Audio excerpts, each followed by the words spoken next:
The conversation between the Polish President Karol Nawrocki and Foreign Minister Radosław Sikorski, which lasted for over an hour, mainly concerned the conflict over ambassadorial appointments. The meeting between Minister Radosław Sikorski and President Karol Nawrocki took place in a positive, constructive atmosphere, in a spirit of understanding. We are moving towards finding a solution to the circumstances facing both sides. We hope to see the results in the near future. So far, neither side has been willing to make concessions on this issue. A compromise is obviously necessary because today, from a global perspective, we are dealing with very intense diplomacy, with various puzzles, and now the passivity of Polish diplomacy or inaction is weakening our country. Negotiations and talks on this matter have been going on for some time.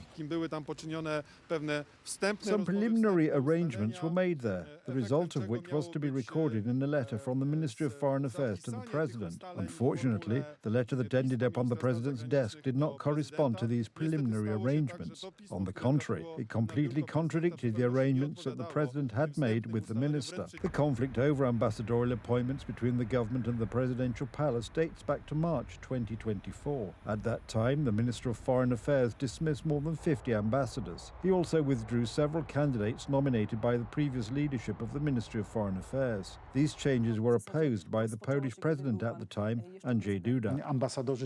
Ambassadors are proposed by the government and there is a whole procedure, but the decision rests with the Polish president, and here indeed I am very happy that President Karol Nawrocki is ruthlessly enforcing the Polish president's will in this matter. To replace diplomats who left their posts but were not formally dismissed, the Ministry of Foreign Affairs sent its representatives without ambassadorial status, so-called chargé d'affaires.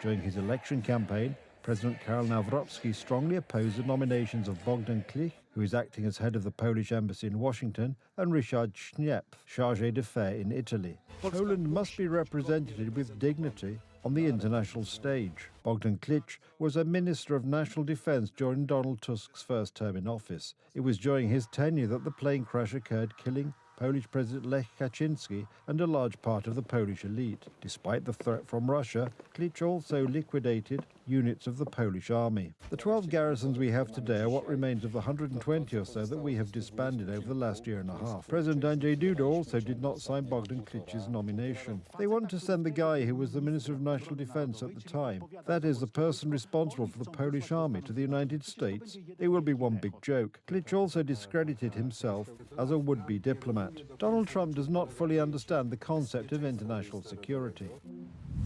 This is what Bogdan Klich wrote about Donald Trump after the end of his first term in the White House. Let us remember that according to law and justice, friendship with this unstable politician who does not respect democracy was supposed to be a guarantee of Poland's security.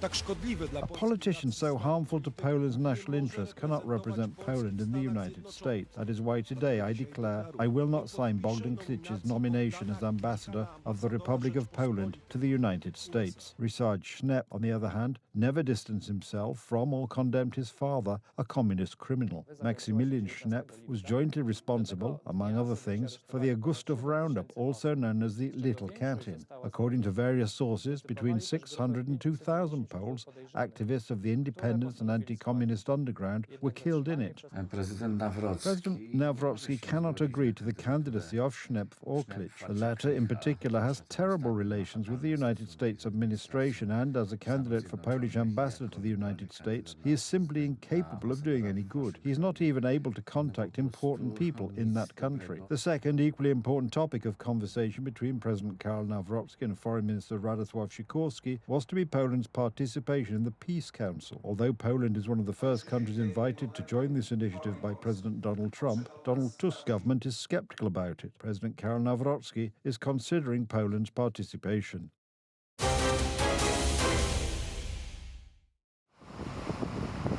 The Grinch oil tanker, suspected of belonging to Russia's shadow fleet, arrived on Saturday, January 24th, in the Gulf of Fos, after being seized by the French Navy on Thursday, January 22nd, in the Alborian Sea. The Navy had intercepted a tanker which had left the Russian port of Murmansk in early January on suspicion of operating under a false flag and belonging to the Shadow Fleet that enables Russia to export oil despite sanctions. French President Emmanuel Macron said on Thursday that the ship had been boarded in international waters and that a judicial inquiry had been opened. The interception was on high seas in the western Mediterranean, between the southern coast of Spain and the northern coast of Morocco. The French Maritime Police said in a statement on Thursday. It added that navies of other countries, including Britain, supported the operation.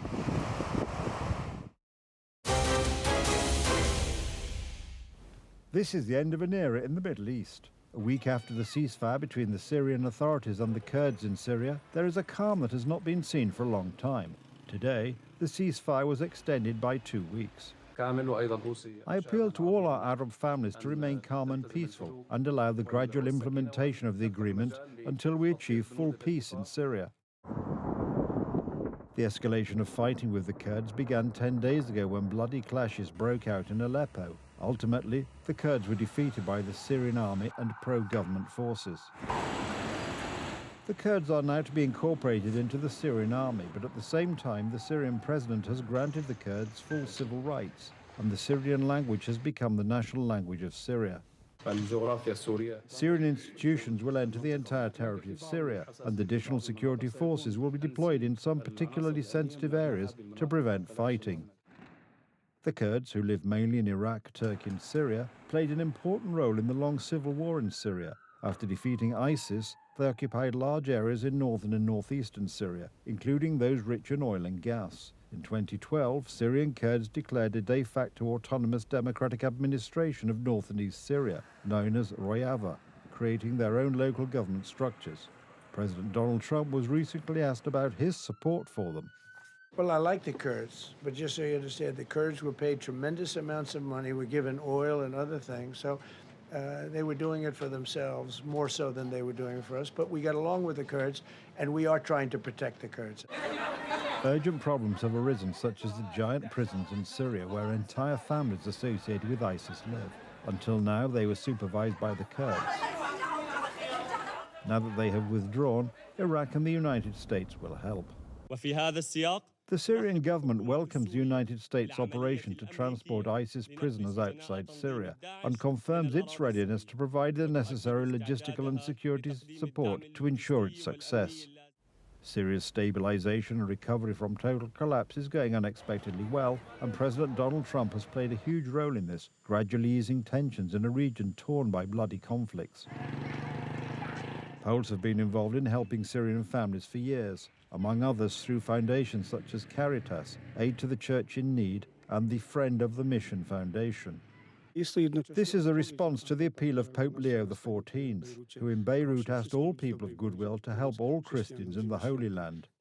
Last year, the Siachel Nishi Foundation managed to deliver aid to Syrian Christians, food and fuel worth over 700,000 zloty. This year, as part of the SOS for Christians campaign, money for aid to Lebanon and Syria was collected by Warsaw residents in the parish of the Ascension of the Lord.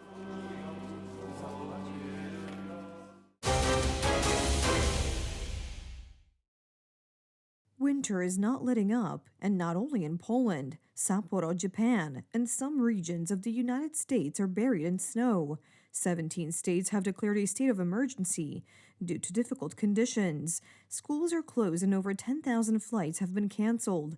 Winter makes life difficult for residents, but at the same time brings a lot of joy to children. An attack of winter. It sounds alarming, but the residents of Washington are having a wonderful time. Enjoying it. I love how people come together when it's snowing. It's just fun. Snowball fights, sledding at the Capitol, something for everyone. It's beautiful. It's so fun to go down Capitol Hill. It was great powder this morning. It's getting a little sleety now, but we're having a great time. New Yorkers have mixed feelings. The snow, I think it's like obnoxious because there's too much and we can't get out of the house unless we have to shovel or like do anything. But it's my first time here in 3 years and I kind of miss it. So planning that maybe that we can do something other than shovel and just play with the kids. The blowing in my face pricks like little pins. But it's great to see it. The mayor of New York has decided to close schools and introduce remote learning. I know that this may disappoint some students, so if you do see me, feel free to throw a snowball at me. Forecasters warn of bitterly cold temperatures and dangerous conditions. A state of emergency has already been declared in 17 states. This will not just be snow. This storm will also bring with it intense cold, a prolonged period of frigid temperatures that will last through the next week. Frankly, it will be colder than any sustained period that New York has experienced in about 8 years. That's why not everyone is in a good mood. Even if someone manages to clear the snow off their car, they won't always reach their destination. They were stuck in a Cadillac and they couldn't get to work, so I dropped them off at work. Their coworkers stuck at the same spot. They can't get to work. Freezing rain and ice affected public services and transportation. More than 17,000 flights were canceled across the country. A state of emergency was declared in many states. I love and hate it at the moment. It's great because we don't have this kind of weather in London, but it's bad because we can't go around. As many as 157 million Americans were warned of extreme cold, reaching as low as minus 30 degrees Celsius. At least 11 deaths have been reported in the last 24 hours. Emergency services are having problems responding to calls, including fires. The weather has left nearly 900,000 households without power. It could take days to restore power, and we know behind the storm, there's more cold air. So if you are stuck without power, you're going to want to find a way to make sure that you can keep your home warm. That is why local communities are supporting each other in various ways. In Tulsa, Oklahoma, one resident drives around the city in a truck and picks up those who have difficulty getting around. Temperatures really hit me hard, so I know someone staying outside, I wouldn't be able to survive it, so I'm just out here getting those folks off the street. Ottawa, Montreal, Quebec. These Canadian cities, among others, are facing the same problems. Snowstorms and low temperatures are also depriving people of electricity, paralyzing transportation, and grounding planes. Until I get here, I discovered that my flight was cancelled because of the bad weather that we have, so we don't know what is going to happen next. But they told us we should wait. Heavy snowstorms are taking their toll on the inhabitants of the Japanese island of Hokkaido. More than a meter of snow has fallen in its largest city, Sapporo. There's nowhere left to throw the snow, so it's getting really tough. As a result, transport has been paralyzed. Hundreds of trains have been delayed or canceled. There are also problems on the roads. I've been waiting for a taxi for about an hour, but it still hasn't arrived. About 7,000 passengers were forced to spend the night at the airport. I've been waiting here for 6 hours, but I'm giving up. Snowfall and strong winds are also paralyzing Denmark and Sweden. In Copenhagen, 24 flights have been canceled, and in southern Sweden, a ferry to Poland has not departed from the port of Ystad. Our western neighbors are also experiencing problems. In many cities and on highways, traffic has come to a standstill, with numerous collisions and even pileups. Schools have been closed in some regions. In Berlin, tram service has also been suspended due to icy overhead lines.